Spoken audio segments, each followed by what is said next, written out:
Shalom à tous, shalom peuple de Dieu, shalom bien-aimé.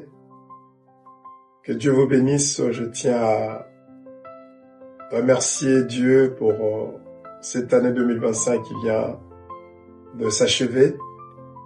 Une année très complexe, cette année qui a été marquée sous le thème de millésime. Certes, nous avons eu beaucoup de défis à relever. Nous avons eu de hauts, nous avons eu des bas.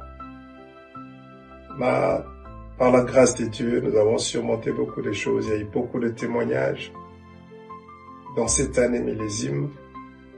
C'était une année de repos. Et au milieu de l'année, c'est là où j'ai compris vraiment que l'inspiration que Dieu nous a donnée en début de cette année 2025, c'était particulièrement aussi pour le pasteur. Millésime signifie repos.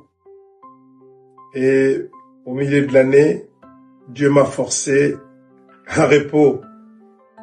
Et j'ai compris que parfois, dans la vie, on ne peut pas forcer les choses.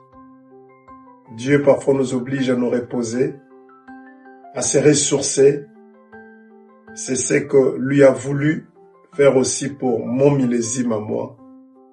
Pour le reste, Dieu nous a bénis, Dieu nous a visités, nous avons reçu, surtout en 2025, plusieurs prédicateurs du monde entier qui sont venus nous visiter, qui sont venus de l'Afrique, des États-Unis, de la France ici, de l'Afrique du Sud.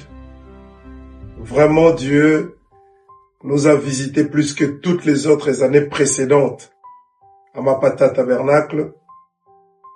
Et je tiens à remercier Dieu pour ce qu'il a fait pour nous. Nous avons eu aussi beaucoup de témoignages, certes, de voir Dieu crier les ovaires. C'était vraiment très frappant. Nous avons vu Dieu guérir le cancer de sein. C'était très frappant. Nous avons vu Dieu sortir quelqu'un du coma, une sœur du coma, c'était très frappant. C'était aussi une année où Dieu nous a bénis en nous donnant aussi des couples qui se sont mariés à Mapata Tabernacle.